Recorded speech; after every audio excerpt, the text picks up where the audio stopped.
আপনারা একটা টপিক শুনেছেন, যে টপিকটা আজকে আমি কভার করব সেটা হচ্ছে মেথোডোলজি অফ প্রফিটিক দাওয়া and its relevance to contemporary global society. রাসূল সাল্লাল্লাহু আলাইহি ওয়াসাল্লাম কিভাবে দাওয়া কার্যক্রম পরিচালনা করতেন, ওনার মেথোডোলজি কেমন ছিল এবং বর্তমান সময়ের সাথে এর প্রাসঙ্গিকতা কেমন, এই টপিকটা নিয়ে আমি কথা বলব। তার আগে আমি শুরুতে দাওয়া ইস্যু যখনই আমার সামনে আসে তখন যেই কথাটা আমি বলি বা শেয়ার করি সেটা হচ্ছে মানহাজুল ওয়াসাতিয়্যা, মানে the balanced approach of Islam, ইসলামের যে ভারসাম্যপূর্ণ নেচার, এটা নিয়ে আমি কথা বলি। এবং আমার আলোচনার শুরুতে আমি সূরাতুল বাকারার 143 নম্বর আয়াত তেলাওয়াত করেছি, যেখানে আল্লাহ তাআলা বলছেন ওয়াকাযালিকা জাআলনাকুম উম্মাতান ওয়াসাতা লিতাকুনু শুহাদা আলান নাস। অনুরূপভাবে আমি তোমাদেরকে মধ্যমপন্থী জাতি বানিয়েছি বা মধ্যমপন্থী জাতি হিসেবে আবির্ভূত করেছি। উম্মাতান ওয়াসাতা মানে উম্মাতান আদলান ওয়া খিয়ারা, শ্রেষ্ঠ জাতি, ন্যায়পরায়ণ জাতি, এবং যারা শ্রেষ্ঠ, যারা ন্যায়পরায়ণ, তারাই মূলত মধ্যমপন্থী জাতি। তো আল্লাহ তাআলা আমাদেরকে মধ্যমপন্থী জাতি বলেছেন। এই যে মধ্যম পন্থা আল ওয়াসাতিয়া, এটা ইসলামের অনেকগুলো অনন্য বৈশিষ্ট্যের মধ্যে থেকে একটি বৈশিষ্ট্য। বাট মাঝে মাঝে আমরা এই পন্থাটার কথা ভুলে যাই।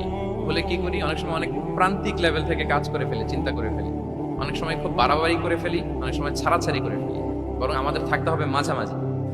তাহলে the first and foremost reminder today in this conference, যে আমরা বাড়াবাড়িও করব না, ছাড়াছাড়িও করব না, আমরা মাঝামাঝি থাকবো।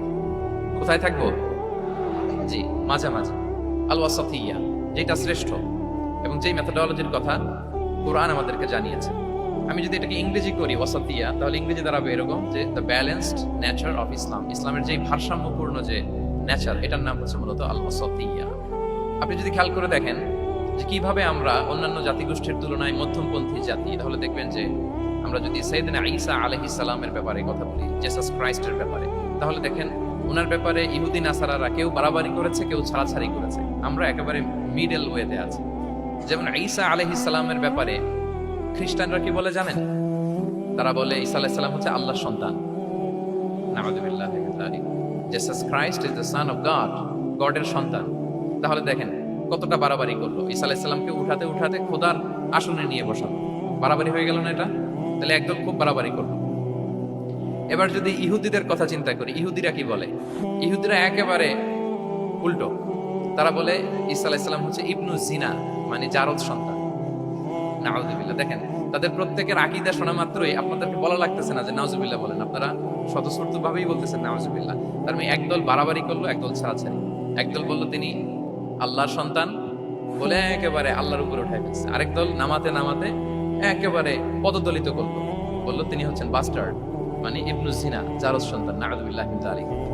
একদল নিয়ে গেল একেবারে উপরে, আরেক দল একেবারে নিচে। কিন্তু আমরা কি বলি দেখেন, আমরা বলি ঈসা আলাইহিস সালাম উনি হচ্ছেন আব্দুল্লাহি ওয়া রাসূলুহু, তিনি হচ্ছেন আল্লাহ তাআলার দাস বা বান্দা এবং আল্লাহর সম্মানিত রাসূল।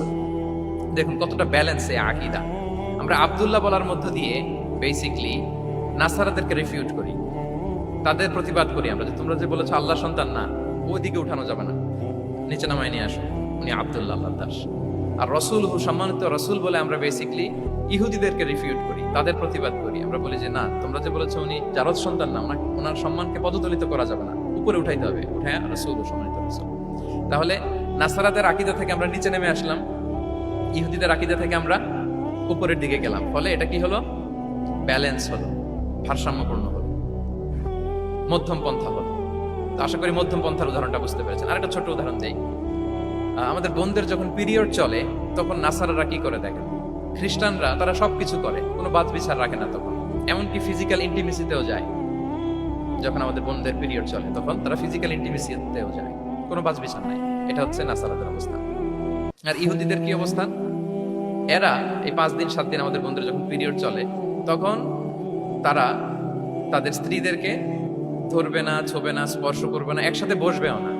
তাদের ঘরে আলাদা একটা স্পেশাল রুম রাখে, ওই রুমের ভিতরে, ওই ঘরের ভিতরে তাদের 5 দিন 7 দিন ওখানে কাটাইতে হয়। তোমরা আবার সুস্থ হলে তারপরে আসবে। দেখেন একদল খুব বাড়াবাড়ি করলো, আরেক দল ছাড়াছাড়ি করলো। কিন্তু আমাদের ইসলামে আমরা ব্যালেন্স, যে বোনদের যখন পিরিয়ড চলে হাজবেন্ড ওয়াইফ তখন স্বাভাবিক মেলামেশা, কথাবার্তা, ঘরের টুকিটাকি কাজ সবই করতে পারবে, ইল্লাল জিমা, যেটা আমরা ফিজিক্যাল ইন্টিমেসি বলি, ওইটা ছাড়া আমরা সবই করতে পারবো। তাহলে দেখেন এই দুইটা উদাহরণ আমি সামনে আনলাম এজন্য যে এই যে মানহাজুল ওয়াসাতিয়াতি ওয়াল ই'তিদাল, মধ্যম পন্থার কথা আমরা যেটা বলি, যেটাকে দিয়ে আল্লাহ তাআলা আমাদেরকে সম্মানিত করেছেন যে ওয়াকাযালিকা জাআলনাকুম উম্মাতান ওয়াসাতা, তোমাদেরকে আমি মধ্যমপন্থী জাতি বানিয়েছি। তোমাদের মধ্যে বাড়াবাড়িও থাকবে না, ছাড়াছাড়িও থাকবে না, বরং আমরা হব মধ্যমপন্থী। আমরা কি হব? কি হব? তো প্রিয় ভাইরা, প্রথম কথা হচ্ছে আপনি যখন দাওয়া বলবেন তখন আমাকে মধ্যম পন্থা বলতেই হবে।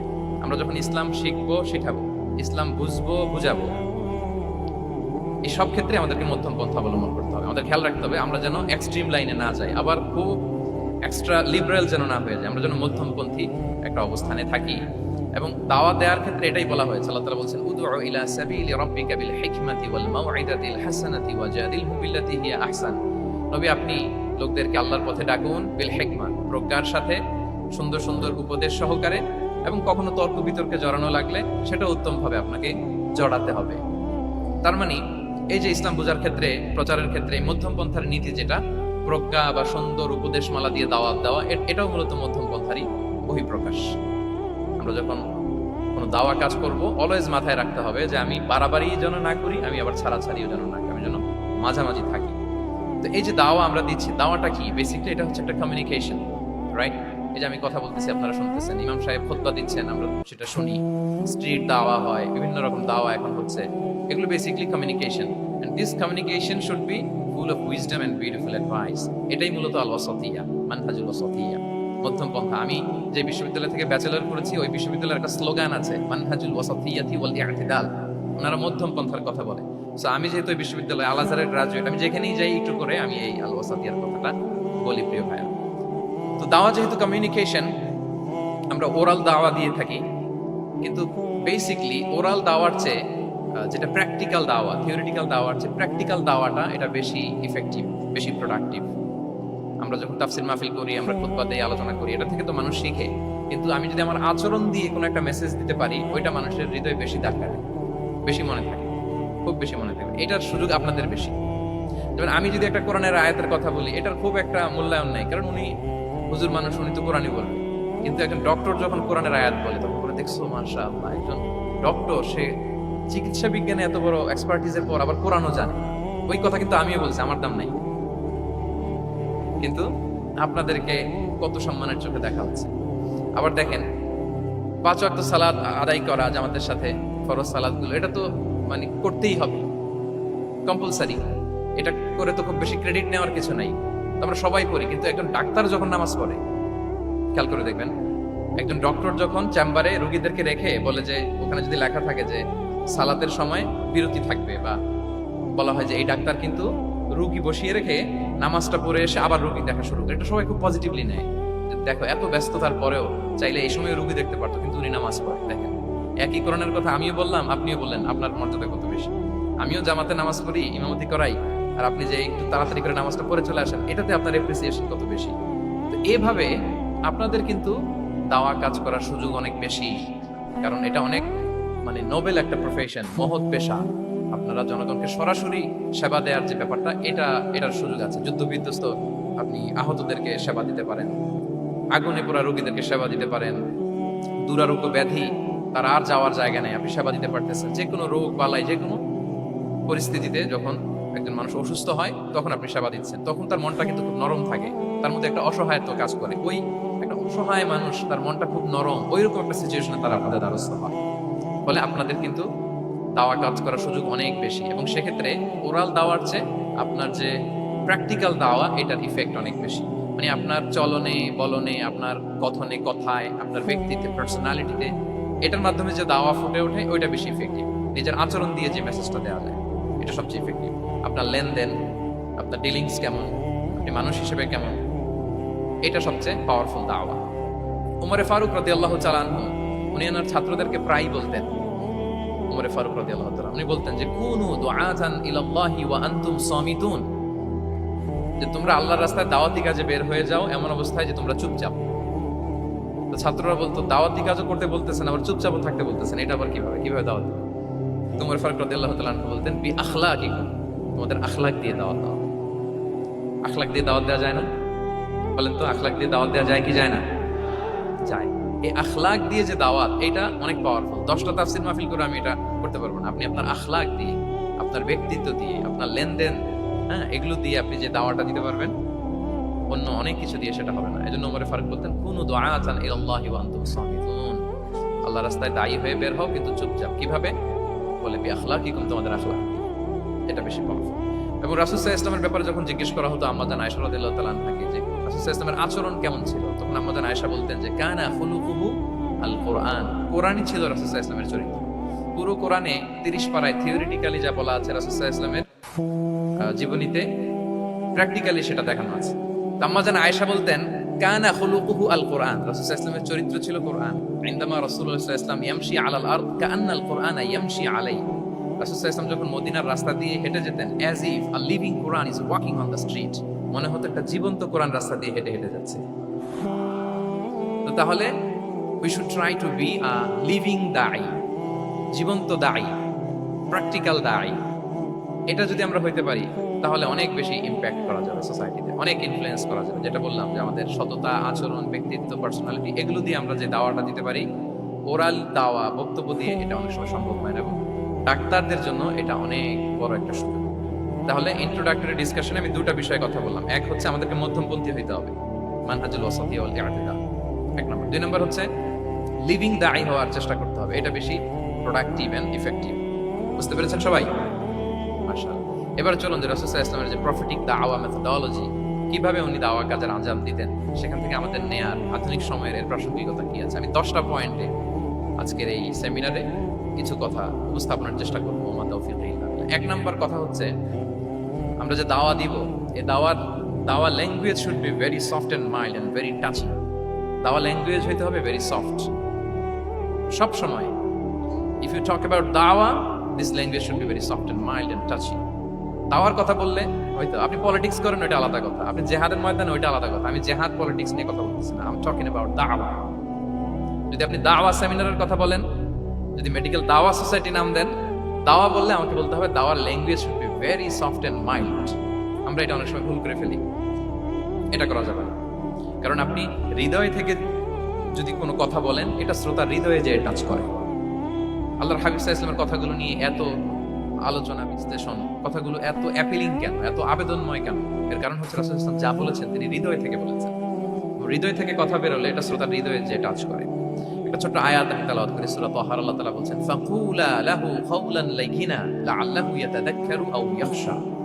আল্লাহ তাআলা মূসা আলাইহিস সালাম এবং হারুন আলাইহিস সালাম ওনাদের দুইজনকে বলছেন যে তোমরা দুই ভাই মিলে যাও ফেরাউনের কাছে, যে দাওয়াত দাও এবং কোমল ভাষায় দাওয়াত দাও। কি ভাষায়?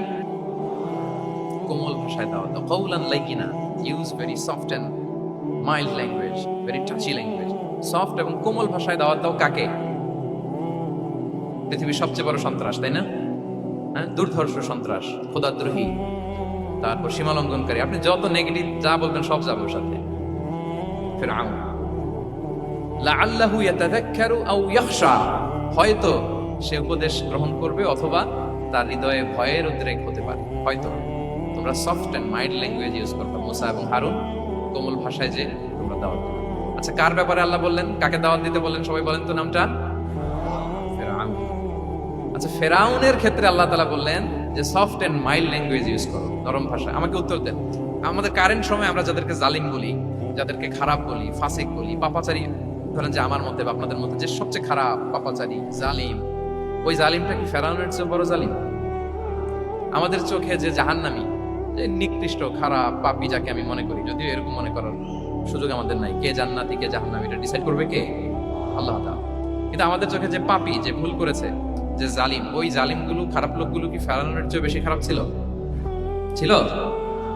ওই ফেরাউনের ক্ষেত্রে আল্লাহ বলেছেন ফাকুল লাহু কাওলান লাইয়িনা, সফট ল্যাঙ্গুয়েজ ইউজ করো মুসা এবং হারুন, কোমল ভাষা ব্যবহার করো। হয়তো তার ভুল ভেঙে যাবে, হয়তো সে উপদেশ গ্রহণ করবে। তো তাহলে দেখেন কত বড় ভুল আমরা করি। আমরা মাঝে মাঝে এমন অ্যাটাকিং মোডে কথা বলি, এমন আগ্রাসী হয়ে কথা বলি, ওর মানার এক সুযোগ থাকলেও ও মানবে না। কি বলেন? যাও মানার একটু ইচ্ছা ছিল, আমার এই অ্যাটিটিউডের কারণে সে আর এটা শুনবে না। এটাই মানুষের স্বভাব। আপনি আগ্রাসী হয়ে, অ্যাটাকিং হয়ে কথা বলে মানুষ এটা শোনে না। তাহলে দাওয়ার প্রফেটিক 1 নাম্বার মেথোডোলজি হচ্ছে দাওয়ার ল্যাঙ্গুয়েজ হইতে হবে very soft and very mild. আল্লাহ তাআলা সূরাতু আলে ইমরানে বলছেন ফাবিমা রাহমাতিন মিনাল্লাহি লিনতা লাহুম ওয়ালাউ কুনতা ফাদদান গালিযাল কলবি লাম ফাদ্দু মিন হাওলিক। তবে হে, আল্লাহর অনুগ্রহে, আল্লাহর রহমতে আপনি কোমল ভাষী হয়েছেন। আপনি কোমল ভাষী না হয়ে যদি রূঢ় ভাষী হতেন, তাহলে মানুষজন আপনার কাছ থেকে ভেগে ভেগে পালাতো।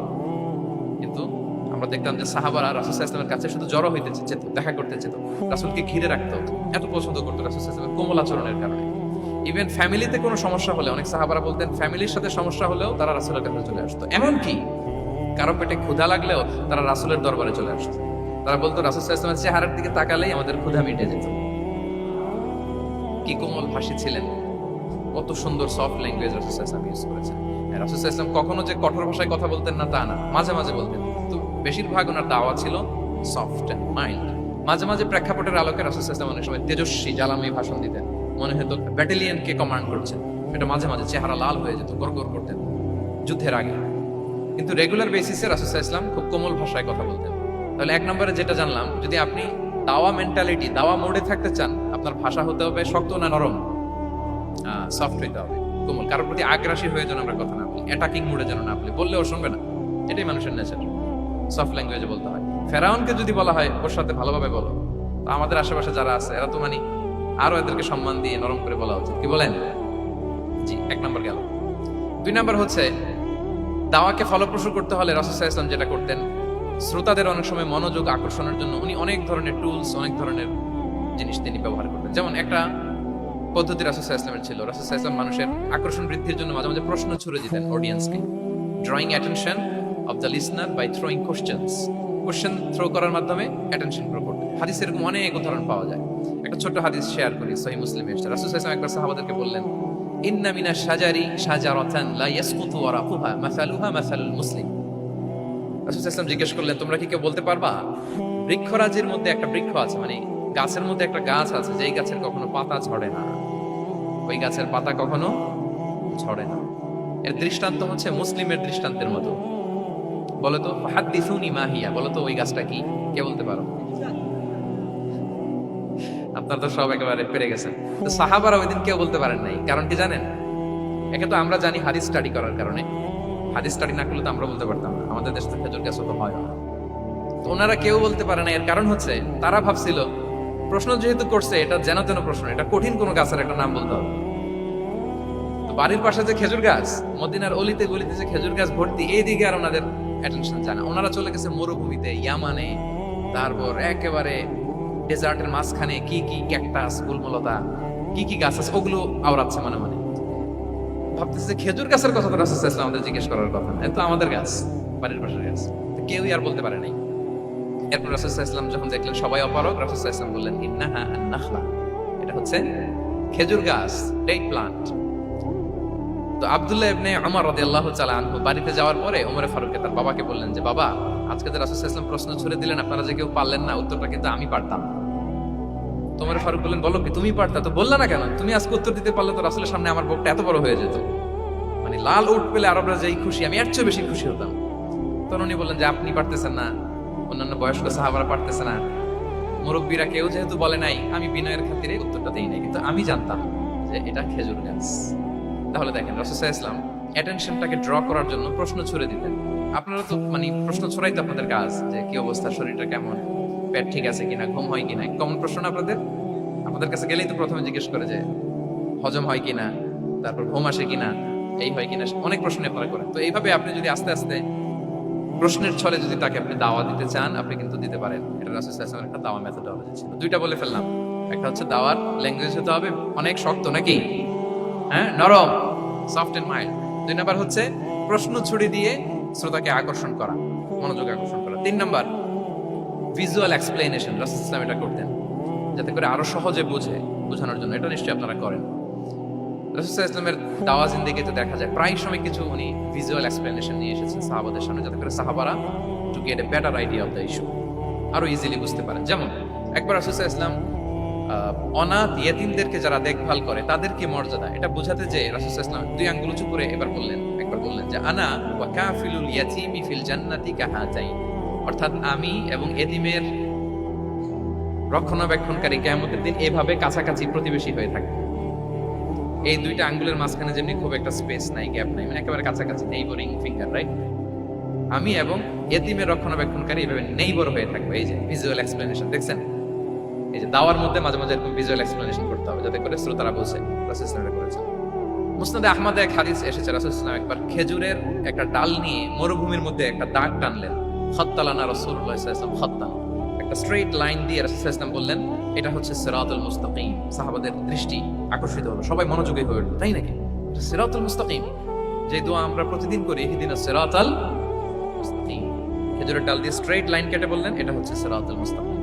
এবার ওই খেজুরের ডাল দিয়ে ডানে বায়ে অনেকগুলো ছোট ছোট দাগ কাটলেন আর বললেন হাদিহি সুবুলুশ শাইতান, এগুলো হচ্ছে শয়তানের রাস্তা, এটা হচ্ছে মুস্তাকিম সোজা রাস্তা যেটা জান্নাতে যায়। আর ডানে বায়ে অনেকগুলো দাগ কাটলেন, ডেকে বললেন এই প্রতিটি রাস্তায় একটা করে শয়তান বসে থাকে আর সে তোমাদেরকে টেম্পটেশন দিতে থাকে, প্রভোকেশন করতে থাকে, ধোঁকা দিতে থাকে, ওয়াসওয়াসা দিতে থাকে। ডানে বায়ে না তাকিয়ে এই সিরাতুল মুস্তাকিমের পথেই অবিচল থাকতে হবে। তাহলে দেখেন মরুভূমির মাঝখানে, তখন তো আর ওই যে এলইডি প্রজেক্টর থাকলে হয়তো রাসূল সাল্লাল্লাহু আলাইহি ওয়াসাল্লাম ওইটাই ব্যবহার করতেন, আমরা এটা এখন করতে পারি বোঝানোর জন্য। রাসূল সাল্লাল্লাহু আলাইহি ওয়াসাল্লাম খেজুরের ডাল দিয়ে মরুভূমির মধ্যে দাগ কেটে সাহাবীদেরকে এই ভিজুয়াল এক্সপ্লেনেশন দিলেন এবং সাহাবারা খুব সহজে বুঝতে পারলেন যে কোনটা সিরাতুল মুস্তাকিম, কোনটা সিরাতুশ শাইতান। এভাবে রাসূল সাল্লাল্লাহু আলাইহি ওয়াসাল্লাম ভিজুয়াল এক্সপ্লেনেশন ইউজ করতেন। আমরা বিশ্বাসীরা যে ভাই ভাই, মুমিনরা যে ভাই ভাই, আমাদের সম্পর্ক যে কত সুদৃঢ় মজবুত, এটা বোঝাতে যে একবার রাসূল সাল্লাল্লাহু আলাইহি ওয়াসাল্লাম বললেন আল মুমিনু লিল মুমিনি কাল বুনিয়ান, বিশ্বাসীরা তাদের সম্পর্ক হচ্ছে কাল বুনিয়ান, একটা সুদৃঢ় প্রাচীরের মতো, সীসা ঢালা প্রাচীরের মতো। ইয়াশুদ্দু বা'দুহু বা'দা, যেটার এক পাশ আরেক পাশকে মজবুত করে। Strengthening one part the others, এক পার্ট আরেক পার্টকে মজবুত করে। যেমন বিল্ডিং, এদিকে ভেঙে ফেললে এটা নড়বড়ে হয়ে যাবে। তিনি বুঝালেন যে সুদৃঢ় প্রাচীরের মতো হচ্ছে বিশ্বাসীদের সম্পর্ক। এটা বলে ওয়াশাব্বাকা বাইনা আসাবিহি, মানে ডান হাতের আঙ্গুলগুলো বাঁ হাতের ভেতরে ভেবে ঢুকিয়ে দিলেন, বললেন যে এরকম মজবুত। সুবহানাল্লাহ। এই যে এই হাতের আঙ্গুলগুলো এই হাতে ঢুকিয়ে এরকম চাপ দিলে খুব শক্ত হয় না, মজবুত হয় না? রাসূল সাল্লাল্লাহু আলাইহি ওয়াসাল্লাম বললেন আমাদের বন্ধন হচ্ছে এরকম সুদৃঢ় মজবুত, সুদৃঢ় সীসা ঢালা প্রাচীরের মতো। আল্লাহু আকবার। তাহলে এই যে ভিজুয়াল এক্সপ্লেনেশন রাসূল সাল্লাল্লাহু আলাইহি ওয়াসাল্লাম বোঝানোর জন্য এই যে এরকম দাগ কাটা, কখনো এইভাবে, হাদিসে এরকম অনেক পাওয়া যায়। আমি অল্প কয়েকটা সময়ের টাইম কনস্ট্রেন্টের কারণে অল্প কয়েকটা নিয়ে আসলাম। তাহলে এটা রাসূল সাল্লাল্লাহু আলাইহি ওয়াসাল্লামের একটা দাওয়া মেথডোলজি ছিল, বোঝানোর জন্য কত ইজিয়েস্ট ওয়েতে তিনি অডিয়েন্সের কাছে পৌঁছাতে পারেন। তিনি প্রয়োজনে ভিজুয়াল এক্সপ্লেনেশনের সহায়তা নিতেন। কয়টা গেল মেথডোলজি? 3টা। 4 নাম্বার হচ্ছে গ্রাজুয়ালিটি, ধীরে ধীরে ধাপে ধাপে দাওয়া পরিচালনা করা, দাওয়া কাজ করা। এটা তো অনেক সময় আমরা ভুল করে ফেলি। আমরা অনেক সময় একটু রাশিং মেন্টালিটি থাকে, তাড়াহুড়ো। একজন ভাই নতুন দিনে ফিরছে, আগে হয়তো সংশয়বাদী ছিল, নাস্তিক ছিল, প্র্যাকটিস করতো না, এখন সে প্র্যাকটিসের ইচ্ছা করছে। এই সুযোগ পেয়ে আমি তারা বলা শুরু করলাম নামাজ পড়তে হবে, রোজা রাখতে হবে, যাকাত দিতে হবে, তোমার ওয়াইফের পর্দা করাইতে হবে, হালাল হারাম ও কয়েক ছাড়ছে, আমার সম্ভব না। ও বলবে ভাই আগে যা ছিলাম ওইটাই ভালো ছিল, এতগুলো তো আমি মানতে পারবো না। এই যে আপনি তাকে দিন থেকে ভাগালেন, আপনার দাওয়া মেথডোলজি জানা না থাকার কারণে আপনি তাকে ভাগালেন। একসাথে আপনি এত কথা বলবেন না। নতুন যখন কেউ দিনে ফিরে তাকে আপনি একসাথে এত কথা বলবেন না। নতুন যখন কোনো বোন ইসলামে আসতে চায় তাকে আপনি কঠিন করে বলবেন না। উপরে আমাদের বোনরা আছে, তাদেরকেও আমি বলবো সহজ করে বলেন। প্রথমে নামাজের কথা বলেন, নামাজ আস্তে আস্তে পড়ুক যতটুকু পারো। প্রথমে হয়তো 5 ওয়াক্ত পারবে না, 1 ওয়াক্ত 2 ওয়াক্ত দিয়ে শুরু করবে, এরপর আস্তে আস্তে 5 ওয়াক্ত যাবে। এরপর তাকে একটু শালীন পোশাকের কথা বলেন, যে তুমি একটু শালীন পোশাক পরো, সেফটি সিকিউরিটির জন্য ভালো। সেটাতে অভ্যস্ত হলে তাকে হেজাবের দাওয়াত দিবেন আপনি, হেজাবে অভ্যস্ত হলে নেকাবে দাওয়াত দিবেন আপনি। এইভাবে গ্রাজুয়ালিটি, ধাপে ধাপে, একসাথেই কঠিন করে দিনকে উপস্থাপন করা যাবে না। দাওয়া is a gradual process, gradually যাইতে হবে। Beginning with the most important issue first, তারপর যেটা ইম্পর্টেন্ট, তারপর যেটা ইম্পর্টেন্ট, ধাপে ধাপে আপনি তাকে বলবেন। আপনারা নিশ্চয়ই সবাই মদ হারাম হওয়ার যে স্টেপগুলো আছে জানেন না? কয়বারে হারাম হয়েছে? 3 বারে। ويسألونك عن الخمر والميسر قل فيهما إثم كبير ومنافع للناس وإثمهما أكبر من نفعهما। প্রথমে বললেন মদে কিছু উপকার আছে কিন্তু এটার গুনাহ বেশি, ক্ষতি বেশি, কিন্তু সামান্য উপকার আছে। তো মানুষ সচেতন হয়ে গেল যে না, এটা কিন্তু গুনাহ আছে, ক্ষতি আছে, সাবধান হইতে হবে। মদ খাওয়া কমায় দিল। আচ্ছা, এরপর বলা হলো ওয়ালা তাকরাবুস সালাতা ওয়া আনতুম সুকারা, মাতাল হয়ে মদ খাওয়া অবস্থায় নামাজে যেও না। কারণ কোন এক সাহাবী নামাজে এমন ভাবে তেলাওয়াত করলেন অর্থ চেঞ্জ হয়ে গেল। ফলে দিনে 5 বার মদ খাওয়া যাবে না। এই আয়াত দিয়ে তো তাই বোঝা যায়, তাই না? 5 বারের জন্য যখন সাবধান হয়ে গেল, আরো তারা অভ্যস্ত হয়ে গেল। এরপরে নাজিল হলো ইন্নামাল খামরু ওয়াল মাইসিরু ওয়াল আনসাবু ওয়াল আজলামু রিজসুম মিন আমালি শাইতানি ফাজতানিবু। মদ, জুয়া, ভাগ্যলিপি এগুলো শয়তানের কাজ, এগুলো থেকে বেঁচে থাকুন। সবাই মদিনার ঘরের ভেতরে মদের বোতল যেগুলো ছিল ভেঙে সব রাস্তায় মদ দিয়ে মদিনার অলিগলি শয়লাম। কারো কষ্ট হয়নি, কারণ ধাপে ধাপে মদকে হারাম করা হয়েছে। কেউ যদি চেইন স্মোকার থাকে, আপনি যদি বলেন যে স্মোকিং হারাম, কালকে থেকে একটাও খেতে পারবে না, ও পারবে? ও তো মারা যাবে। ও সব বাদ দিতে পারবে, স্মোকিং বাদ দিতে পারবে না। তো কি করবেন? তাকে আপনি অল্প অল্প করে যে একটু একটু করে ছাড়ো। ওই যে রমজান আসতেছে, সারাদিন তো করতেই পারবা না, রাতে দুই তিনটা করে খাইও, বেশি খাইও না। মানে ছাড়ানোর জন্য বলতেছে আর কি, যে 10টা খায় তারা যদি আপনি 2টা খাইতে বলেন, এটা তো আপনি দাওয়াই দিলেন নাকি কমাইতে বললেন? সিগারেটের প্রতি তার উৎসাহিত করতেছি না। চেইন স্মোকার ও 10টা ছাড়া হয় না প্রতিদিন। এই রমজানে আপনি তারা বললেন যে সারাদিন তো তুমি না খেয়ে থাকবা, রাতে 1টা 2টা বা 3টা গেল। প্রথম দশকে 3টা, এরপরের দশকে 2টা, তারপরের দশকে 1টা। যে 1টা খায় তারপরের দিন তো সে চাইলে ছেড়েও দিতে পারে, কি বলে? এইভাবে গ্রাজুয়ালি তাকে ছাড়ানোর জন্য অভ্যস্ত করতে হবে। তাহলে এই গ্রাজুয়ালিটিটা দরকার। আমি হাদিস থেকে, সিরাত থেকে একটা উদাহরণ দিই, শুনুন। রাসূল সাল্লাল্লাহু আলাইহি ওয়াসাল্লাম মুআয ইবনে জাবাল রাদিয়াল্লাহু তাআলা আনহুকে ইয়ামানের গভর্নর করে পাঠালেন। তো তখন তাকে বললেন যে, মুআয, ইন্নাকা তাআতি কওমান মিন আহলিল কিতাব, তোমাকে এমন একটা এলাকার গভর্নর করে পাঠাচ্ছি, তারা কিন্তু আহলে কিতাব, মানে people of the books, Jews and Christian community, তারা ইহুদি খ্রিস্টান। সো তাদেরকে যখন দাওয়াত দিবা, ধাপে ধাপে দিবা। কিভাবে দিবা? তিনি বললেন, ফাদউহুম ইলা শাহাদাতি আন লা ইলাহা ইল্লাল্লাহ ওয়া আন্না মুহাম্মাদুর রাসূলুল্লাহ। প্রথমে দাওয়াত দিবা তাওহীদ আর রিসালাতের। আওয়াজ করে বলেন, প্রথমে কিসের? তাওহীদ এবং রিসালাত। আচ্ছা, ফাইনহুম আতাউ লিযালিক, তারা যখন এটা মেনে নেয়। আরবিটা খেয়াল করেছেন অর্থটা? ফাইনহুম আতাউ লিযালিক, তাওহীদ রিসালাত যদি মেনে নেয়, তাহলে তাদেরকে 5 ওয়াক্ত নামাজের দাওয়াত দিও। 5 ওয়াক্ত নামাজে যখন তারা অভ্যস্ত হয়ে যায়, ফাইনহুম আতাউ লিযালিক, যখন তারা এটাও মেনে নেয়, তখন তাদেরকে যাকাতের আদেশ করো। সুবহানাল্লাহ, সুবহানাল্লাহ। দেখেন, ধাপে ধাপে একবারে সবগুলো বিধান একবারে তাদের সাথে শেয়ার করতে বলেন। প্রথমে তাওহীদের, রিসালাতের, মেনে নিলে সালাতের, মেনে নিলে যাকাতের, ধাপে ধাপে। তাহলে একবারে কেউ নতুন যখন দিনে ফিরেছে, একবারে সবকিছু তার ঘাড়ে চাপিয়ে দিবেন আপনি? কি করবেন? গ্রাজুয়ালি, ধাপে ধাপে আমরা এই দাওয়াটা তাদেরকে দেওয়ার চেষ্টা করবো। এটা খুব ইফেক্টিভ হবে, ফলপ্রসূ হবে। আচ্ছা, 4টা কভার করে ফেলেছি। 5 নাম্বার হচ্ছে দাওয়ার মধ্যে ইমোশনাল ইন্টেলিজেন্স ইউজ করতে হবে, তাহলে এটা মোর ইফেক্টিভ হবে। মানে আপনি মানুষের আবেগ অনুভূতি নাড়িয়ে দিয়ে যদি দাওয়া দিতে পারেন, এটা তার শুদ্ধাচারের জন্য অনেক কাজে দেবে। ইমোশনাল ইন্টেলিজেন্স মানে তার আবেগ, ইমোশনকে আপনি ট্রিগার আপ করবেন, ওইটাতে আপনি টাচ করবেন, তাহলে দেখবেন যে সে একেবারে কাবু হয়ে গেছে। এটা রাসূল সাল্লাল্লাহু আলাইহি ওয়াসাল্লামের সিরাতে আমরা অনেক সময় দেখেছি যে ইমোশনাল ইন্টেলিজেন্সকে কাজে লাগিয়ে রাসূল সাল্লাল্লাহু আলাইহি ওয়াসাল্লাম তার আবেগ অনুভূতিতে এমন ভাবে নাড়া দিয়েছেন, তাকে আল্লাহ তাআলা হেদায়েতের রাস্তায় নিয়ে এসেছে। সুবহানাল্লাহ। একটা ছোট্ট উদাহরণ দেই, মুসনাদে আহমদ ইবনে হাম্বলের হাদিস, কিভাবে ইমোশনাল ইন্টেলিজেন্স রাসূল সাল্লাল্লাহু আলাইহি ওয়াসাল্লাম ইউজ করতেন, আবেগ অনুভূতিকে কিভাবে নাড়া দিতেন রাসূল সাল্লাল্লাহু আলাইহি ওয়াসাল্লাম। এক যুবক এসে সাহাবাদের সামনে রাসূল সাল্লাল্লাহু আলাইহি ওয়াসাল্লামকে বললেন, ইয়া রাসূলুল্লাহ, ইযান লি বিজিনা, হে আল্লাহর রাসূল, আপনি আমাকে জিনার অনুমতি দেন। কিসের? জিনার, মানে ব্যভিচারের অনুমতি দেন। ব্যভিচার বা জিনার অনুমতি দেন। আশেপাশের সাহাবারা তো রেগে মেগে আগুন। ফাআকবালাল কওমু আলাইহি ফাসাজারু, সবাই তাকে দৌড়ে ধরতে গেল আর ধমকাতে লাগলো, ছি ছি ছি, মা মা। আমরা যেটা বাংলায় বলি ছি ছি, আরবিতে ওনারা কি বলে? মা মা, ছি ছি। কি বলো তুমি? লজ্জা শরমের মাথা খেয়ে তুমি রাসূলুল্লাহর দরবারে এসে বলতেছে, হে আল্লাহর রাসূল, আপনি জিনার অনুমতি দেন। যে রাসূল আল্লাহর পক্ষ থেকে বাণী শোনায়, ওয়ালা তাকরাবুজ জিনা, তোমরা ব্যভিচারের নিকটবর্তীও হয়ো না, আর তুমি সেই নবীর কাছে এসে আবদার করতেছো জিনার অনুমতি দেন। তারা যখন তেরে আসলো এই যুবকের দিকে, রাসূল সাল্লাল্লাহু আলাইহি ওয়াসাল্লাম তাদেরকে থামালেন, বললেন যে তোমরা থামো, যুবককে ডেকে আনো আমার কাছে। যুবককে নিয়ে আসা হলো। রাসূল সাল্লাল্লাহু আলাইহি ওয়াসাল্লাম তাকে পরম আদরে কাছে টেনে নিলেন। এবার তাকে জিজ্ঞেস করলেন, তুমি জিনার অনুমতি চাও না? বলে যে ইয়া রাসূলুল্লাহ, জি, জিনার অনুমতি চাই। তখন রাসূল সাল্লাল্লাহু আলাইহি ওয়াসাল্লাম বললেন, তুমি আমাকে উত্তর দাও তো, তুমি বলো তো যে আতুহিব্বুহু লিউম্মিক, তুমি কি পছন্দ করবে যে কোনো পরপুরুষ তোমার মায়ের সাথে এই জিনাটা করুক? তোমার এটা ভালো লাগবে? সে বলে, লা ইয়া রাসূলুল্লাহ, না, কখনো না। আমার মায়ের সাথে কেউ এই পাপাচারে লিপ্ত হবে, এটা কোনো মানুষ মেনে নেবে না। আমি কেন, কেউ মেনে নেবে না। তারপর রাসূল সাল্লাল্লাহু আলাইহি ওয়াসাল্লাম তাকে বললেন, আতুহিব্বুহু লিবনাতিক, তুমি তোমার কলিজার টুকরা সন্তান, কন্যা সন্তানের সাথে, তোমার কন্যার সাথে কেউ এই পাপ কাজটা করুক, এটা তুমি মেনে নিবে? এটা তুমি পছন্দ করো? সে বলল, লা ইয়া রাসূলুল্লাহ, হে আল্লাহর রাসূল, কশিন কালাম না, কখনো মানবো না, আমার মেয়ের সাথে কেউ এই কাজ করবে কখনো। রাসূল সাল্লাল্লাহু আলাইহি ওয়াসাল্লাম আবার তাকে প্রশ্নবাণে জর্জরিত করতে লাগলেন। আবার বললেন, আতুহিব্বুহু লিউখতিক, তুমি কি তোমার প্রিয় বোনের সাথে কেউ এটা করুক, এই পাপাচারে লিপ্ত জিনা করুক, পছন্দ করবে? তোমার বোনকে কেউ এরকম করবে, অপমান করবে, এটা চাইবে তুমি?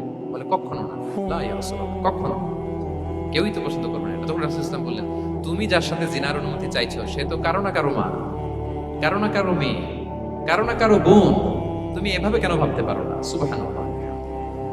এই কথা বলার পরে তো সে একেবারে ইমোশনালি এমন ড্যামেজ হয়েছে, লজ্জায় কাচুমাচু হয়ে মাথা নিচু করে দাঁড়াইছে।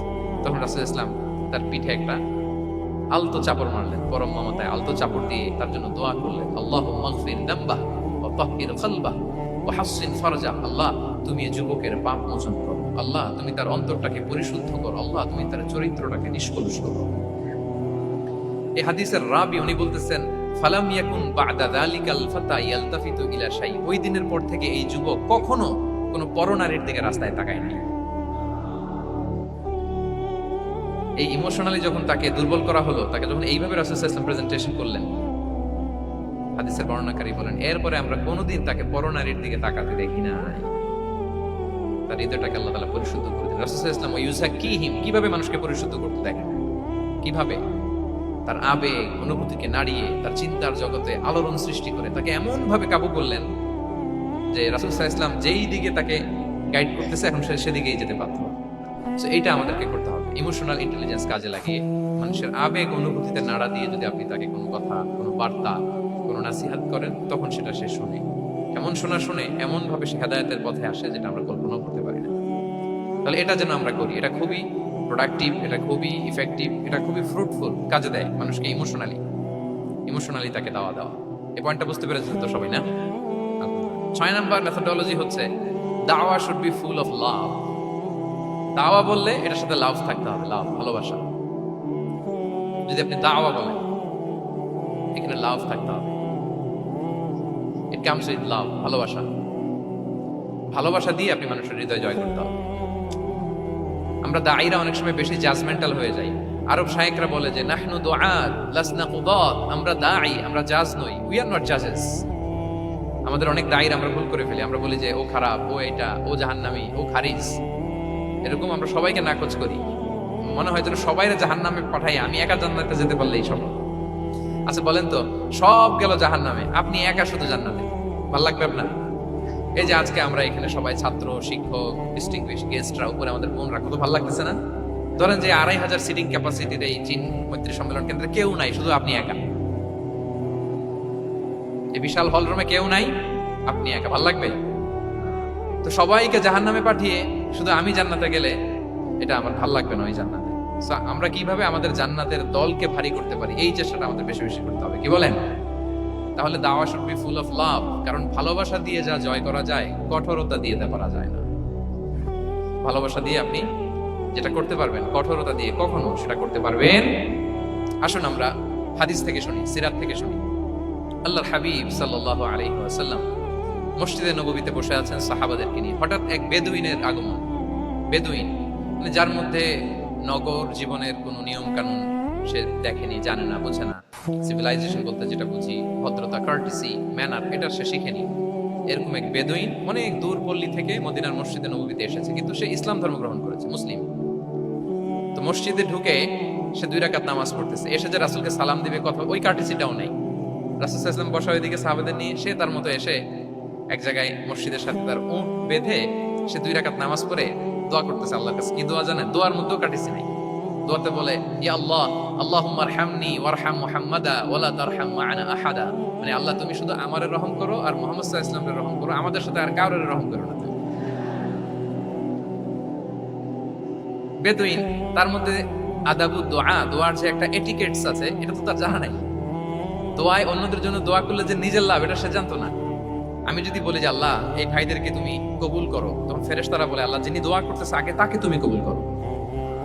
কেউ অসুস্থ, আমি যদি বলি আল্লাহ আমার এই ভাইকে তুমি সুস্থ করো, আল্লাহর ফেরেশতারা বলে আল্লাহ যিনি দোয়া করলেন আগে তার রোগ বালাই থাকলে আগে তাকে সুস্থ করো।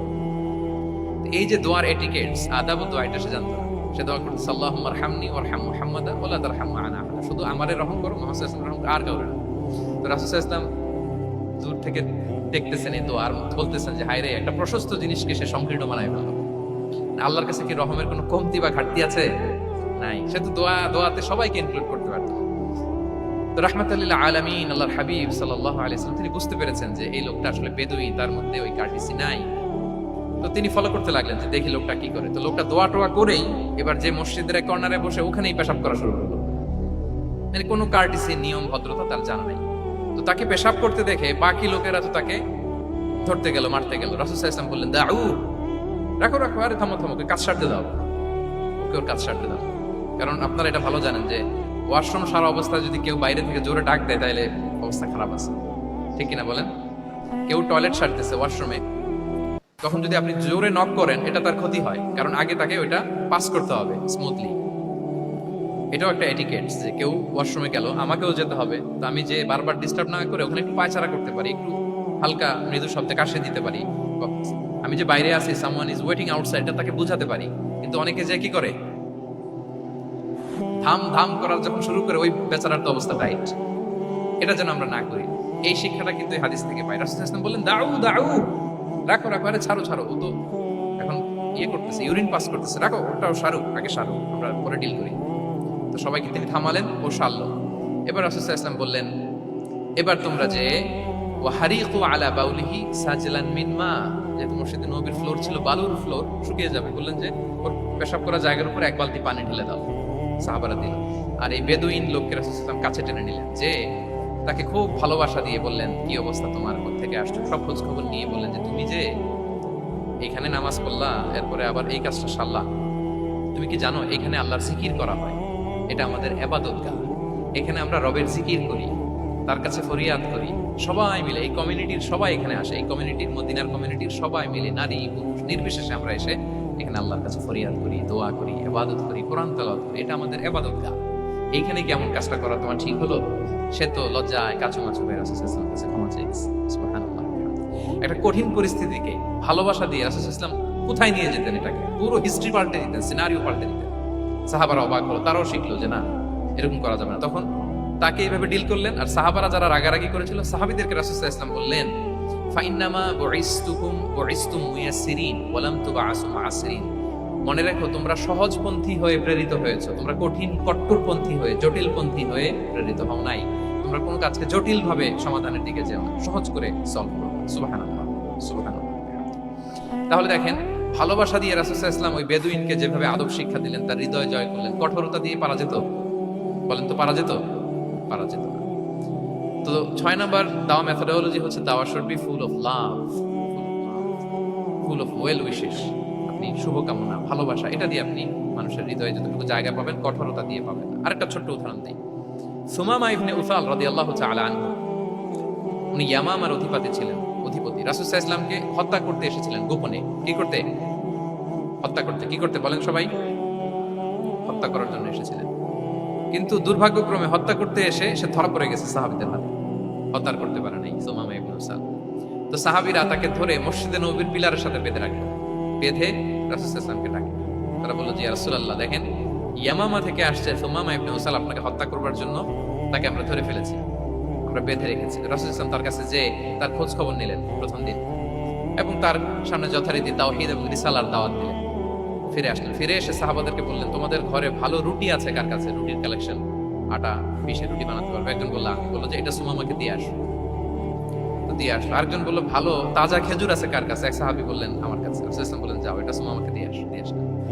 এরপরের দিন রাসূল সাল্লাল্লাহু আলাইহি ওয়াসাল্লাম যে আবার ইসলামের সৌন্দর্য, মাহাসিন আহকামি শারিয়া, ইসলামী শারিয়ার যে বিউটি অফ ইসলাম, এটা তুলে ধরলেন, ইসলামের যৌক্তিকতা তুলে ধরলেন। সে অবাক হতে লাগলো যে কিরে, যুদ্ধবন্দীদের সাথে মুহাম্মদ সাল্লাল্লাহু আলাইহি ওয়াসাল্লাম এবং তার অনুসারীরা এরকম আচরণ করে, সে তো যুদ্ধবন্দী, এত সুন্দর আচরণ।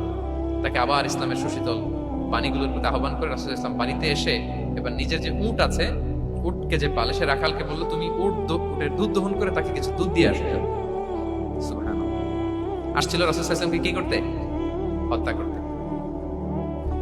তো তাকে উটের গরম দুধ দিয়ে আসা হলো, সে পেট ভরে খেলো। তৃতীয় দিন এবার রাসূল সাল্লাল্লাহু আলাইহি ওয়াসাল্লাম যে ইসলামের যে ভবিষ্যৎ, ইসলাম মানলে যে জান্নাতে থাকা যাবে, এগুলো সব বললেন, এবং তাকে আরো অনেক মেহমানদারি করলেন, আপ্যায়ন করলেন।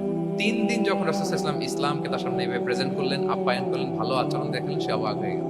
আল্লাহ তাআলা তার হৃদয়টাকে নূর দিয়ে আলোকিত করে দিলেন। 3 দিন পর রাসূল সাল্লাল্লাহু আলাইহি ওয়াসাল্লাম সাহাবীদেরকে ডেকে বললেন, যাও সুমামা ইবনে উসালের হাত পা গুলো যে রশি দিয়ে বেঁধে রেখেছো ছেড়ে দাও, রশিগুলো খুলে দাও।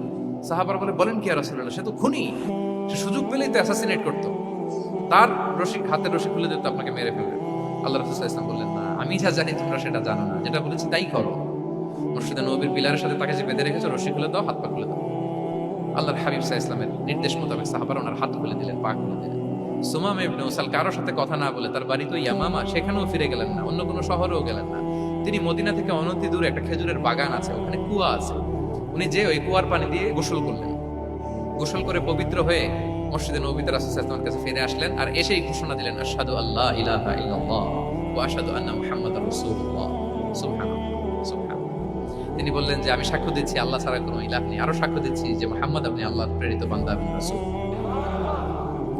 এবার তিনি বললেন, মুহাম্মদ আপনার চেহারার চাইতে অপছন্দের চেহারা পৃথিবীতে আর দ্বিতীয়টা আমার কাছে ছিল না, কিন্তু আজকের পর থেকে আপনার যে প্রিয় চেহারা, আপনার চেহারার চেয়ে প্রিয় কোনো চেহারা আমার কাছে আর নাই।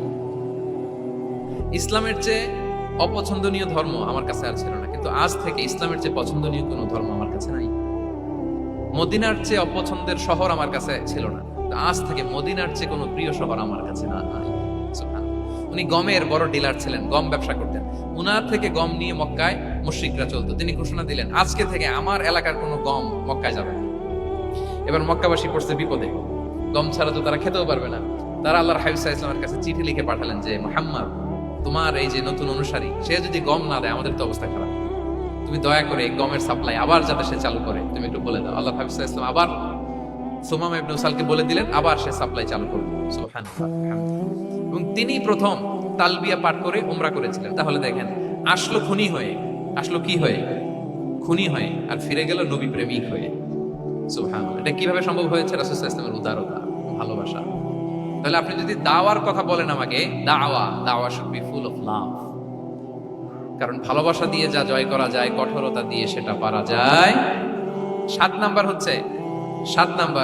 রাসূল সাল্লাল্লাহু আলাইহি ওয়াসাল্লাম যদি কাউকে কারেকশন করতে চাইতেন, কখনো তাকে অপমান করতেন না, অন্যের সামনে তার নাম নিতেন না, নাম না নিয়ে তাকে শুধরে দিতেন। এটা দাওয়ার আরেকটা মেথডোলজি। কেউ কোনো ভুল কাজ করলে তার নাম ধরে অন্যের সামনে লজ্জিত করতেন না। আমরা কিন্তু অনেক সময় করি না, অন্যের সামনে মানুষকে কারেক্ট করি, এটা ঠিক না। The way he use to correct others, আপনি যদি সিরাতের দিকে তাকান সুবহানাল্লাহ, কিভাবে উনি অন্যকে কারেকশন দিতেন, নাম উল্লেখ করতেন।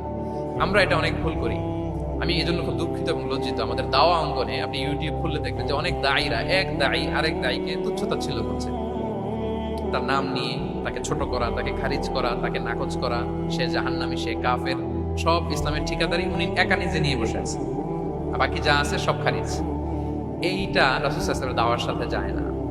বরং কেউ যদি কোনো ভুল কিছু বলে, ভুল করে, আপনি যদি মনে করেন যে না তার এটা ভুল, আমারটা সঠিক, তো আপনার নিয়ম হচ্ছে আপনি সঠিকটা প্রচার করা। তাহলে কেউ যদি ভুল করে থাকে তারও টনেক নড়বে, বাকিরাও সঠিকটা জেনে যাবে। এটা হচ্ছে রাসূল সাল্লাল্লাহু আলাইহি ওয়াসাল্লামের দাওয়া মেথডোলজি। তিনি কখনো কারো নাম ধরে অন্যের সামনে, মানুষের সামনে তাকে লজ্জা দিতেন না, তাকে কারেক্ট করতে যেতেন। এটা ছিল রাসূল সাল্লাল্লাহু আলাইহি ওয়াসাল্লামের বৈশিষ্ট্য। আসুন আমরা সিরাত থেকে দেখি, হাদিস থেকে দেখি। আল্লাহর হাবিব সাল্লাল্লাহু আলাইহি ওয়াসাল্লাম উনি রাতে দিনে কি কি আমল করতেন, গোপন আমল, এগুলো জানার জন্য 3 জন সাহাবী রাসূল সাল্লাল্লাহু আলাইহি ওয়াসাল্লামের স্ত্রীদের কাছে গেলেন। যে জিজ্ঞেস করলেন যে আপনারা আমাদেরকে বলুন যে রাসূল সাল্লাল্লাহু আলাইহি ওয়াসাল্লাম রাতে কি আমল করে, দুপুরে কি আমল করে, বিকেলে কি আমল করে। তো আমাদের আম্মা জানেরা, রাসূল সাল্লাল্লাহু আলাইহি ওয়াসাল্লামের প্রিয়তমা স্ত্রীরা বললেন যে উনি রাতে এরকম তাহাজ্জুদ, দুপুরবেলা এরকম তেলাওয়াত, এই সময় নফল নামাজ, এই সময় এটা করেন। আল্লাহর হাবিব সাল্লাল্লাহু আলাইহি ওয়াসাল্লামের পুরো আমলের ফিরিস্তি যখন শোনানো হলো, কান্নাহুম তাকাল্লুহা, তাদের কাছে এটা একটা কম মনে হলো পরিমাণে। তারা ভাবছিল হয়তো আরো বেশি করে। তখন তাদের একজন বলল, আরে আইনা নাহনু মিন রাসূলিল্লাহ, কই রাসূল সাল্লাল্লাহু আলাইহি ওয়াসাল্লাম, কই আমরা। রাসূল সাল্লাল্লাহু আলাইহি ওয়াসাল্লামের ব্যাপারে আল্লাহ বলেছেন, কদ গুফিরা লাহু মা তাকাদ্দামা মিন যামবিহি ওয়া মা তাআখার, রাসূল সাল্লাল্লাহু আলাইহি ওয়াসাল্লামের আগের পরে সব গুনাহ মাফ। আদতে তো ওনার কোনো গুনাহই নাই, তারপরও একটা স্পেশাল স্ট্যাটাস হচ্ছে আপনার আগের পরের সব গুনাহ মাফ। তারা বলল, যেই মহান ব্যক্তির, যেই নবীর আগের পরের সব গুনাহ মাফ বলে ঘোষণা দেওয়া হয়েছে, তার সাথে তো আমাদের তুলনা করলে হবে না, আমাদের তো বেশি আমল করতে হবে। রাসূল সাল্লাল্লাহু আলাইহি ওয়াসাল্লাম হয়তো এই জন্য এই স্ট্যান্ডার্ড মেইনটেইন করেন না, এরকম করলে তো আমরা মাফ পাবো না আল্লাহর কাছে। ভালো চিন্তা থেকেই তারা ভাবছেন যে না, আমাদের আমল আসলে কম হয়ে যাচ্ছে, বাড়াইতে হবে। রাসূল সাল্লাল্লাহু আলাইহি ওয়াসাল্লামের কথা ভিন্ন, আমাদের বাড়াইতে হবে। তো কি করতে হবে? একজন বলল, আজকে থেকে আমি সারা রাত নফল নামাজ পড়বো, সারা রাত ঘুমাবো না। নিয়ত করে ফেলছে আমি সারা রাত নফল নামাজ, এশার পর থেকে যে নফল শুরু হবে ফজর পর্যন্ত, ঘুমটুম নাই। আচ্ছা গেল। আরেকজন বলল, আমি সারা বছর রোজা রাখবো, কালকে থেকে যে রোজা ধরবো আর ভাঙবো না সারা বছর। আরেকজন বলল, আমার কয়েকজন স্ত্রী আছে, আমি আর স্ত্রীদের কাছে যাব না, আমি এখন থেকে সন্ন্যাসী, বৈরাগী জীবন যাপন করবো, আমি আর কোনো নারীর কাছে যাচ্ছি না। এই ঘোষণা যখন তারা দিয়ে ফেলছে, এটা রাসূল সাল্লাল্লাহু আলাইহি ওয়াসাল্লামের কান পর্যন্ত যে পৌঁছালো। আল্লাহর হাবিব সাল্লাল্লাহু আলাইহি ওয়াসাল্লাম এটা শুনে ফেললেন। শুনে রাসূল সাল্লাল্লাহু আলাইহি ওয়াসাল্লাম এটা অপছন্দ করলেন, কারণ এটা তো রাইট ট্র্যাক না, ওনারা ভুল করতেছে। তো একটা ভরা মজলিসে রাসূল সাল্লাল্লাহু আলাইহি ওয়াসাল্লাম বললেন, আনতুমুল্লাযীনা কুলতুম কাযা ওয়া কাযা, শুনলাম তোমাদের মধ্যে কে কে নাকি এমন এমন বলছো। সুবহানাল্লাহ। তিনি বলতে পারে, এই আব্দুল্লাহ দাঁড়াও, এই আব্দুর রহমান স্ট্যান্ড আপ, এই দাঁড়াও, তুমি নাকি এটা বলছো। তুমি এটা বললে তো ওনারা লজ্জা পেতেন না, সবার সামনে লজ্জা পেতেন। উনি এটা না করে কাজ হাসিল হয়ে যাচ্ছে, বললেন আনতুমুল্লাযীনা কুলতুম কাযা ওয়া কাযা। অনেক বর্ণনা এরকম পাওয়া যায়, মা বালু আকওয়ামিন ইয়াফআলুনা কাযা ওয়া কাযা, মা বালু আকওয়ামিন ইয়াকুলুনা কাযা ওয়া কাযা। তাদের কি হলো, তারা এমন এমন বলে। তাদের হলোটা কি, তারা এমন এমন বলে, এইভাবে তিনি শুধরে দিতেন। তো বললেন তোমাদের মধ্যে কেউ কেউ নাকি এটা বলে এটা বলে, এই ওই তিনজনের তো টনক নড়ে গেছে, আর বাকিরা শুনতেছে। তখন রাসূল সাল্লাল্লাহু আলাইহি ওয়াসাল্লাম বললেন, না, এটা ঠিক নয়।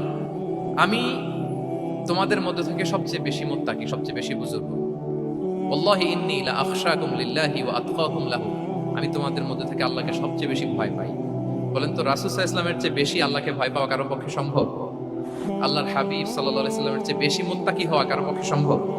আমার নবীর চাইতে শ্রেষ্ঠ হওয়া সম্ভব? তার যে স্ট্যান্ডার্ড ইবাদতের, এটারে ছাড়া যাওয়া সম্ভব? সম্ভব না। তো তিনি বললেন যে আমি রাত্রিবেলা ঘুমাই, আসার পরে আবার শেষ রাতে তাহাজ্জুদও করি, ঘুমও আছে নামাজও আছে, ব্যালেন্স। আমি সোম বৃহস্পতিতে রোজা রাখি, সপ্তাহের বাকি দিনগুলোতে খাই। আবার আমার অনেক 9 জন স্ত্রী তো অ্যাট এ টাইমে ছিল, আমি স্ত্রীদের সাথে মেলামেশাও করি। তা আমি এগুলো সব ঠিক রেখে আল্লাহর সবচেয়ে প্রিয় মুত্তাকি হইতে সমস্যা হলো না, তোমাদের এত সমস্যা কোথায়? তোমাদের সমস্যা কোথায়? আমার চেয়ে শ্রেষ্ঠ যদি কেউ কিছু করতে চাও, এটা হবে না। আমি হচ্ছি স্ট্যান্ডার্ড। সুবহানাল্লাহ। দেখেন, এইভাবে যখন বললেন, ঠিক করে দিলেন যে তোমরা কে কে জানি এরকম নিয়ত করছে, এটা ভুল করেছে, বরং শুদ্ধ হবে এটা। ওই তিনজনের টনক নড়ে গেছে, তারা শুধরে নিয়েছেন, আর বাকিরা সঠিক মেসেজটা, সঠিক নির্দেশনাটা জেনে গেল। তাহলে ওনাদেরকে কারেকশন করা হয়ে গেছে না অলরেডি? বলেন তো, ওনারা যে ভুল করছে কারেকশন হয়েছে কিনা? কিন্তু তাদেরকে অপমান করা হয়েছে। এই ভুলটা আমরা অনেক সময় করি। অন্যের সামনে, কখন নিজের ছেলেকে, নিজের স্ত্রীকে, বন্ধুকে, অন্যের সামনে এইভাবে আমরা যেন কারেক্ট না করি। কাউকে সংশোধন করতে চাইলে আল্লাহর হাবিব সাল্লাল্লাহু আলাইহি সাল্লামের দেখানো পথেই যেন আমরা সংশোধন করি। এটা হচ্ছে এই হাদিসের 1 নম্বর শিক্ষা। আরেকটা শিক্ষা হচ্ছে ব্যালেন্স লাইফস্টাইল, ব্যালেন্স অ্যাপ্রোচ আমরা জানলাম।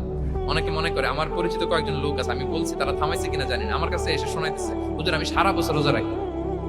তো আমি বলছি, আপনারা বলছে কি সারা বছর রোজা রাখতে? সারা বছর তো রোজা রাখা নিষেধ, এটাকে সওমে বিসাল বলে, এটা নিষেধ।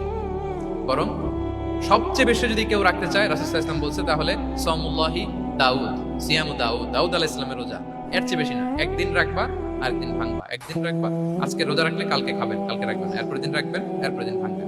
এর চেয়ে বেশি রাখা যায় না। লাগাতার রোজা রাখা নিষেধ।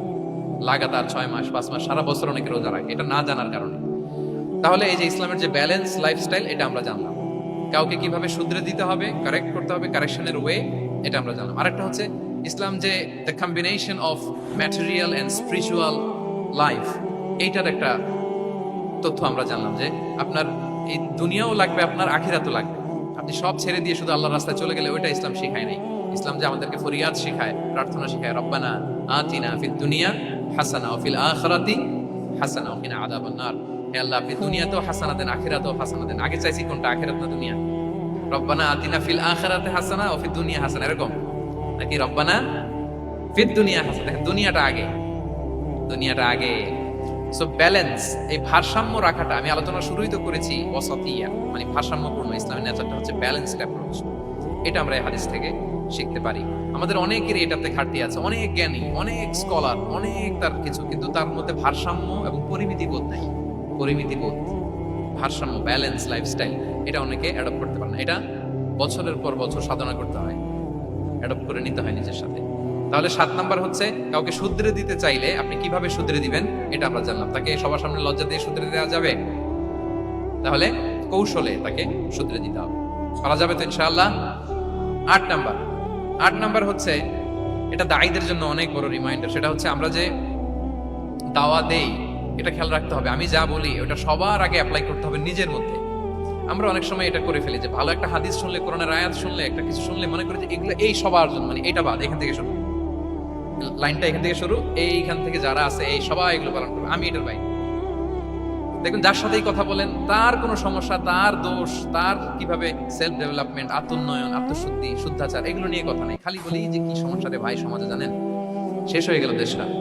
তারপর রাজনীতিতে সমস্যা, সমাজের সমস্যা, হুজুরদের মধ্যে সমস্যা, ওদের মধ্যে সমস্যা, শুধু সমস্যা, মানে উনি সব জায়গায় সমস্যা দেখতে পান। কিন্তু বেসিকলি আপনি যখন সমস্যা নিয়ে কথা বলবেন, সবার আগে খেয়াল করতে হবে যে ওই সমস্যায় আমি আক্রান্ত কিনা। আমরা কেন যেন অন্যকে কাঠ গড়ায় দাঁড় করাতে বেশি পছন্দ করি, কিন্তু নিয়ম হচ্ছে নিজেকে বারবার কাঠ গড়ায় দাঁড় করানো, যে আমি ঠিক করতেছি কিনা, আসলে আমার মধ্যে শুদ্ধাচার আছে কিনা, আমার লেনদেন ঠিক আছে কিনা, আমি আমার মধ্যে সততা আছে কিনা, do I live a decent life, আমি যা বলি আমি তা করি কিনা। এটা অনেক সময় আমরা ভুলে যাই। আমরা যা বলি সেটার জন্য আগে আমরা নিজে আমল করতে পারি। আল্লাহ তৌফিক দান করুন। আল্লাহ তাআলা বলছেন, ইয়া আইয়ুহাল্লাযীনা আমানু লিমা তাকুলুনা মা লা তাফআলুন, কেন তুমি সেটা বলো যেটা তুমি করো না? কেন সেটা বলবো। সো আমরা যদি দাওয়া কাজ করতে চাই, আমি যে দাওয়াটা দিব বা নাসিহাত দিব বা বার্তাটা রাখবো, সবার আগে যেন এটা নিজের দিকে, ওই তীর যেন নিজের দিকে থাকে, যে না এটা আগে তোমার জন্য, আগে তুমি পালন করো, পাশাপাশি এটা সবার জন্য, এটা যেন আমরা করি। আল্লাহর হাবিব সাল্লাল্লাহু আলাইহি ওয়াসাল্লামের জীবনে যদি আমরা দেখি তাহলে দেখবো উনি যা বলতেন ওটা নিজে আগে বেশি করতেন। আল্লাহু আকবার। উনি ইবাদতের কথা বলতেন, আল্লাহর সামনে নিজেকে সঁপে দেওয়ার কথা বলতেন। আর নিজেকে কিভাবে সঁপে দিতেন দেখেন, তিনি যখন দোয়া করতেন নিজেকে ছোট করতে করতে তিনি আল্লাহর বলতেন, আল্লাহুম্মা ইন্নী আবদুক ওয়া ইবনু আবদিক ওয়া ইবনু আমাতিক নাসিয়াতি বিয়াদিক। হে আল্লাহ, আমি আপনার দাস, আল্লাহ আমি দাসের ঘরের দাস, দাসীর ঘরের দাস। মানে আমার পিতা আব্দুল্লাহ আপনার দাস, আমার মা আমিনা আপনার দাসী। সো আমরা সবাই আপনার গোলামের ঘরের গোলাম। এর চেয়ে তুচ্ছ, ছোট, নগণ্য করে কি আর আল্লাহর সামনে নিজেকে পেশ করা যায় বলেন?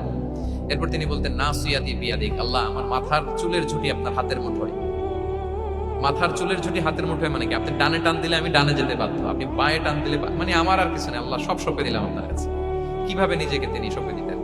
তাহাজ্জুদের সালাতে যখন রাতে দাঁড়াতেন, আম্মা জান আয়েশা রাদিয়াল্লাহু তাআলা আনহা বলেন, দাঁড়িয়ে থাকতে থাকতে পা দুইটা ফুলে যেত এরকম, হাত্তা তাতাফাত্তারা কদামা। খুব কষ্ট হতো আল্লাহ রাসূল সাল্লাল্লাহু আলাইহি ওয়াসাল্লাম।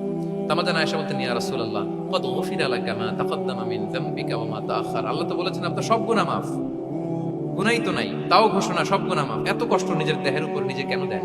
আল্লাহর হাবিব সাল্লাল্লাহু আলাইহি ওয়াসাল্লাম বলতেন, আফালা উহিব্বু আন আকুনা আবাদান শাকুরা।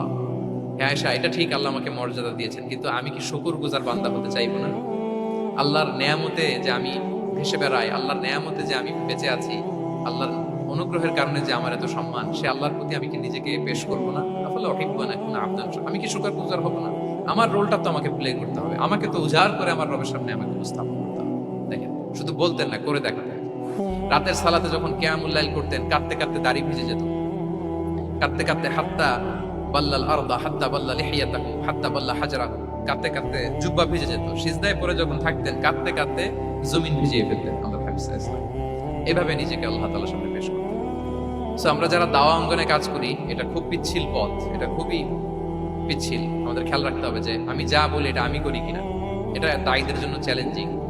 সে নিজে একটা ডিসেন্ট লাইফ লিড করা, তার নিজের মধ্যে সততা থাকা, নৈতিকতা থাকা, মোরালিটি, এথিক্স, ভ্যালিউজ নিয়ে যে আমরা বলি, ওই ভ্যালিউজ এর প্র্যাকটিস যেন আমাদের মধ্যে থাকে। আল্লাহ তাআলা আমাদেরকে তৌফিক দান করুন, আমরা পড়ি আমিন। 9 নম্বরে হচ্ছে কনসিডারেট হওয়া। রাসূল সাল্লাল্লাহু আলাইহি ওয়াসাল্লাম খুবই কনসিডারেট ছিলেন। এটা খুব গুরুত্বপূর্ণ, খেয়াল করে শুনুন।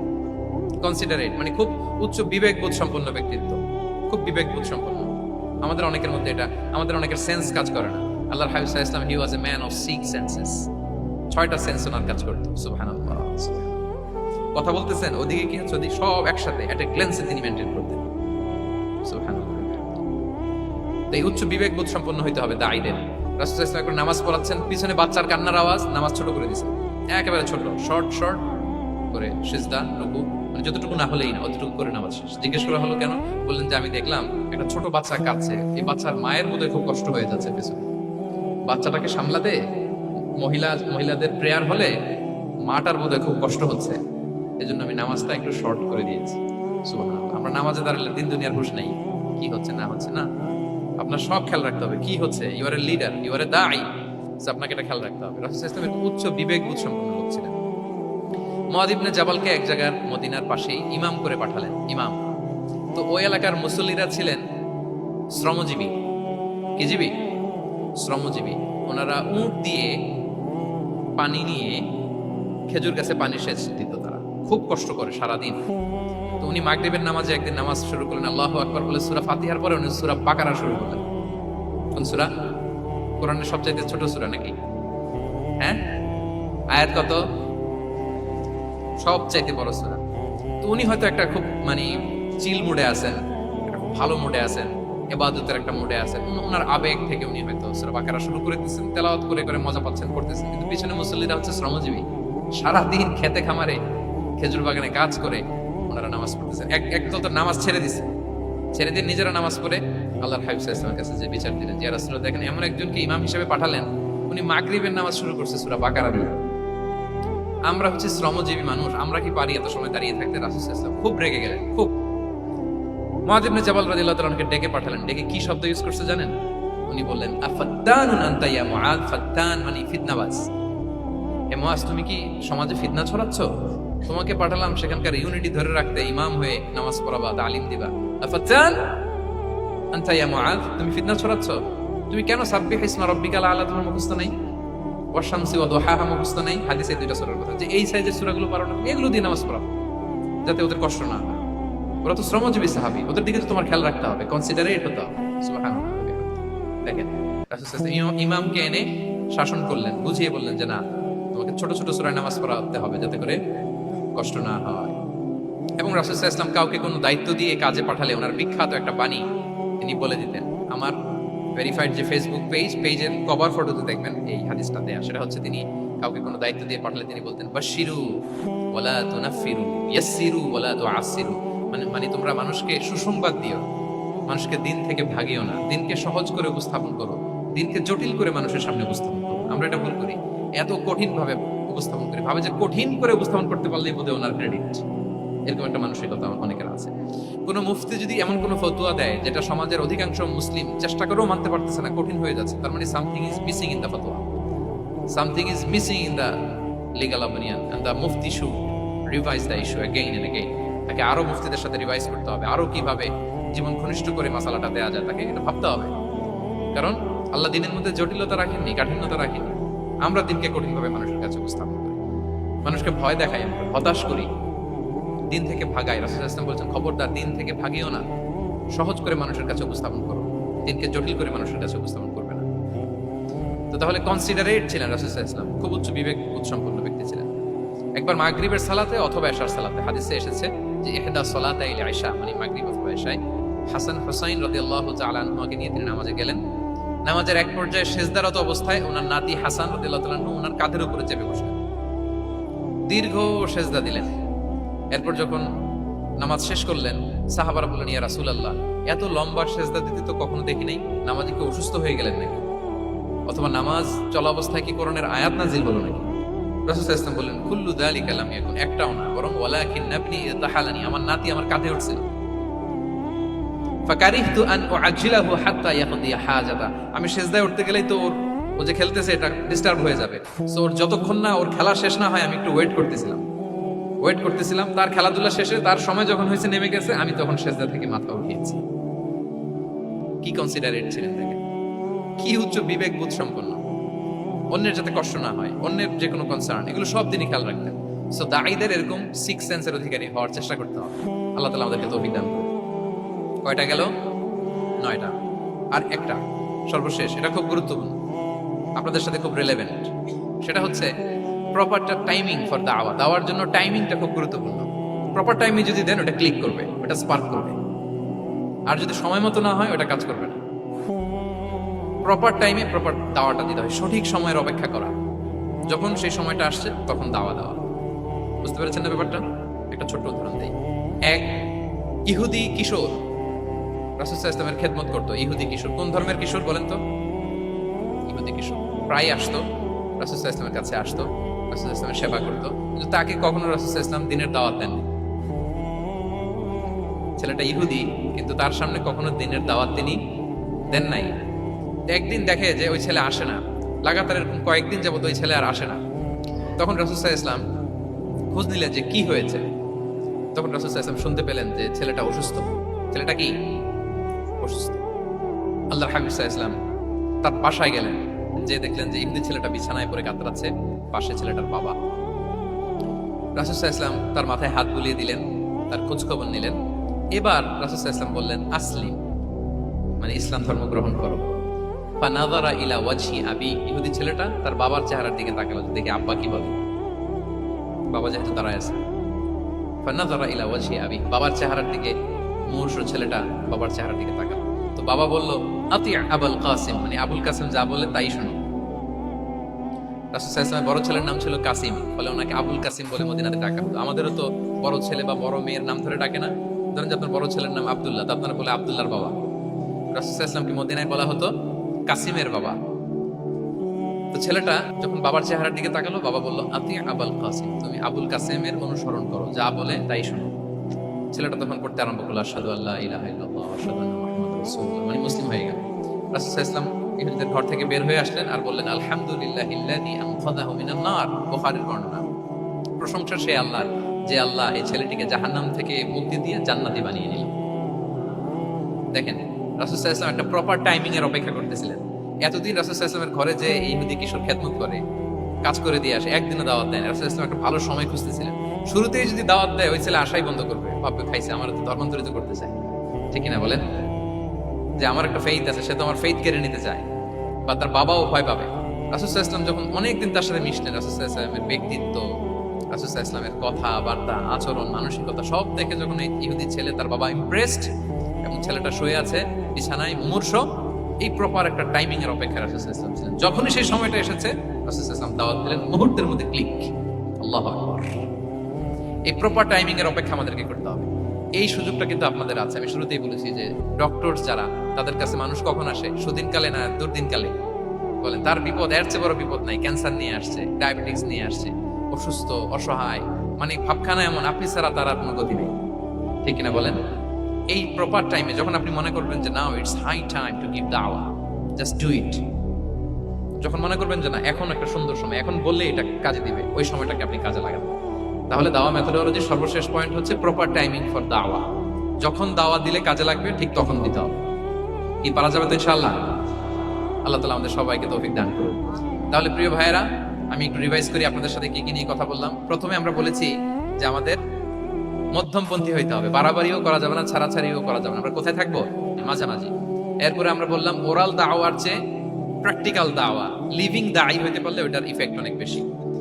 এরপর আমরা আল্লাহর হাবিব সাল্লাল্লাহু আলাইহি ওয়াসাল্লামের সিরা এবং সুন্নাহ থেকে 10টা মেথোডোলজি, দাওয়া মেথোডোলজি আলোচনা করেছি। তার প্রথমটা ছিল ভেরি সফট এন্ড মাইল্ড, দাওয়া ল্যাঙ্গুয়েজটা সফট এন্ড মাইল্ড হতে হবে। 2 নাম্বার, কোশ্চেন থ্রো করতে হবে অ্যাটেনশন ড্র করার জন্য। 3 নম্বরে visual explanation to make the দাওয়া মোর ইফেক্টিভ এন্ড প্রোডাক্টিভ। তারপরে 4 নাম্বার, গ্রাজুয়ালিটি, ধীরে ধীরে, ধাপে ধাপে, একবারে সব চাপিয়ে দেওয়া যাবে না। 5 নম্বরে ইমোশনাল ইন্টেলিজেন্স ইউজ করতে হবে। 6 নম্বরে ফুল অফ লাভ, দাওয়া should be full of love. 7 নম্বরে কাউকে শুধরে দিতে চাইলে লজ্জা দিয়ে অন্যের সামনে শুধরে দেওয়া যাবে না, রাসূল সাল্লাল্লাহু আলাইহি ওয়াসাল্লাম যেভাবে শিখিয়েছেন ওইভাবে কারেক্ট করতে হবে। 8 নম্বরে দাওয়া should be applied in yourself, আগে নিজের মধ্যে। 9 নম্বরে কনসিডারেট হইতে হবে, উচ্চ বিবেক বোধ সম্পন্ন। 10 নম্বরে প্রপার টাইমিং, ঝোপ বোঝে কোপ, বাংলা একটা কথা বলে না, কি বলে? ঝোপ বোঝে, তার মানে সময় মতো, সময়ের 1/4, অসময়ের সময় মতো। যখন আপনি মনে করবেন it's high time to give দাওয়া, ডু ইট, এটা করেন। এইভাবে আল্লাহ রাসূল সাল্লাল্লাহু আলাইহি সাল্লামের দাওয়া মেথোডোলজি ফলো করে যদি আমরা দাওয়া কাজ করি, দাওয়াটা প্রোডাক্টিভ হবে এবং খুব ইফেক্টিভ হবে। আশা করি আল্লাহর হাবিব সাল্লাল্লাহু আলাইহি সাল্লামের এই যে দাওয়া মেথোডোলজি, এবং এটা কিভাবে আমাদের সাথে রেলেভেন্ট হতে পারে, কিভাবে এটাকে আমরা ইফেক্টিভ করতে পারি আর প্রোডাক্টিভ করতে পারি, এই ব্যাপারে আপনারা একটা মোটামুটি ধারণা পেয়েছেন। আল্লাহ তাআলা আমাদের সবাইকে কথাগুলো বুঝার ও আমল করার তৌফিক দান করুন। هذا ما عندي والعلم عند الله عليه توكلت وإليه أنيب. والسلام عليكم ورحمة الله وبركاته.